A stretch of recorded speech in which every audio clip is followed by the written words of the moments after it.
বাংলাদেশের সাবেক প্রধানমন্ত্রী ইস্যু সহ নানা ইস্যু নিয়ে ভারতের সঙ্গে বাংলাদেশের সম্পর্ক তেমন একটা ভালো যাচ্ছে না। ঠিক এই সময়ে শেখ হাসিনাকে আনুষ্ঠানিকভাবে ফেরত চেয়েছে বাংলাদেশ। এর ফলে নয়াদিল্লি নতুন পরিস্থিতির মুখোমুখি হয়েছে, যা তাদের জন্য বেশ জটিল হয়ে উঠেছে বলে মনে করছেন সংশ্লিষ্টরা।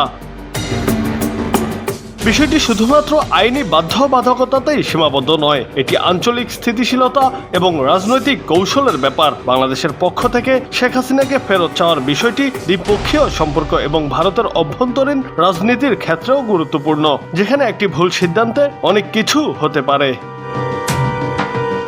বৃহস্পতিবার সংবাদ মাধ্যম দ্য স্টেটসম্যানের প্রতিবেদনে উঠে এসেছে এসব তথ্য। প্রতিবেদনে বলা হয়, শেখ হাসিনাকে নিয়ে এখন উভয় সংকটে আছে ভারত। কারণ ভারত যদি হাসিনাকে প্রত্যাপন করে, তাহলে সমালোচকরা বলবে বাংলাদেশের অন্তর্বর্তী সরকারের সঙ্গে সম্পর্ক গড়েছে নয়াদিল্লি, যে সরকার সংখ্যালঘুদের ওপর কথিত নির্যাতন বন্ধ করাতে পারেনি। এছাড়া শেখ হাসিনার প্রতি যারা অনুগত তাদের পর করে দিয়েছে, এমন একটি চিত্রও তৈরি হবে।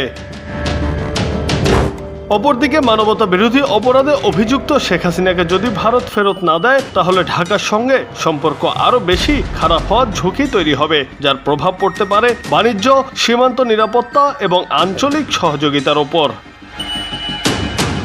এছাড়া ভারতের অভ্যন্তরীণ রাজনৈতিক অঙ্গনেও এটির প্রভাব পড়বে। বিরোধী দলগুলো সরকারের রাজনৈতিক প্রাধান্য এবং স্পর্শকাতর বৈদেশিক নীতি নিয়ে প্রশ্ন তুলতে পারে। আঞ্চলিক পরাশক্তি ও মানবিক মূল্যবোধের প্রতি ভারতের যে প্রতিশ্রুতি আছে, সেটিও প্রশ্নবিদ্ধ হবে। দক্ষিণ এশিয়ার কূটনৈতিক ভূচিত্রের বিষয়টি আরও বড় পরীক্ষার মুখে পড়বে, যেখানে নির্বাসিত ব্যক্তি ও তাদের ফেরত চাওয়ার বিষয়টি নিয়ে বিতর্কের সৃষ্টি হয়।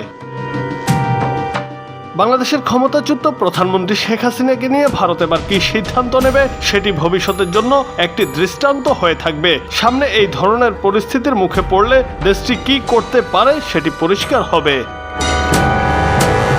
স্টেটসম্যান বলছে, বাংলাদেশের সার্বভৌমত্বকে সম্মান জানানোর পাশাপাশি ভারতকে এই বিষয়টির মানবিক দিক বিবেচনা করতে হবে। তারা শেখ হাসিনার মতো পুরনো বন্ধুকে ফেরত দেবে কিনা সেটিও দেখার বিষয়। তবে এই মুহূর্তে ভারত নীরব কূটনৈতিক তৎপরতা চালাতে পারে, যেটির মাধ্যমে কোনো উত্তেজনা তৈরি না করে উদ্ভট পরিস্থিতি সমাধান করা যাবে।